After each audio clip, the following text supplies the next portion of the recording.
എല്ലാവർക്കും നമസ്കാരം. ഗുരുവായൂർ ദിനവാർത്തയിലേക്ക് സ്വാഗതം. ചിങ്ങമഹോത്സവത്തിന് കൊടികയറി. ഗുരുപവനപുരി ഒന്നായി ഒരുമയോടെ ഗുരുവായൂർ ക്ഷേത്ര പാരമ്പര്യ നായർ കൂട്ടായ്മയുടെ നേതൃത്വത്തിൽ സമൂഹ ഹൈന്ദവ കൂട്ടായ്മയിൽ മലയാള വർഷ സമാരംഭ സുദിനമായ ചിങ്ങം 1 ഓഗസ്റ്റ് 17 നടത്തപ്പെടുന്ന ചിങ്ങമഹോത്സവത്തിന് ആഹ്ലാദ ആരവ നിറവിൽ കൊടിയേറ്റ കർമ്മം നടന്നു. കിഴക്കേനട മഞ്ജുലാൽ പരിസരത്ത് വാദ്യപ്രവീൺ ഗുരുവായൂർ ജയപ്രകാശിൻ്റെ സാരഥത്തിൽ കേളികൊട്ടിൻ്റെ അകമ്പടിയിൽ ഗുരുവായൂർ ക്ഷേത്രം ഊരാളൻ മല്ലിശ്ശേരി പരമേശ്വരൻ നമ്പൂതിരിപ്പാട് കൊടിയേറ്റ കർമ്മം നിർവഹിച്ചു. മഹോത്സവ working chairman K T Sivaraman Nair അധ്യക്ഷനായി.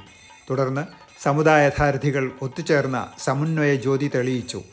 മഞ്ജുലാൽ തറ പരിസരവും ചിരാതിൽ പ്രകാശശോഭയും പകർന്നു. മധുര വിതരണവും ഉണ്ടായിരുന്നു. കൺവീനർ അഡ്വക്കേറ്റ് രവി ചങ്കത്ത് മഹോത്സവ വിവരണം നടത്തി.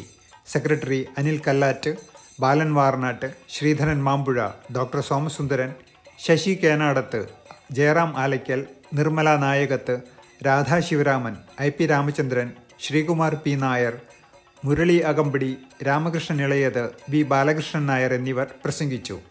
തുടർന്ന് ഗുരുപവനപുരി അപ്പാടെ മഹോത്സവ വരവറിയിച്ച് കൊടിക്കൂറുകളും ഉയർന്നു.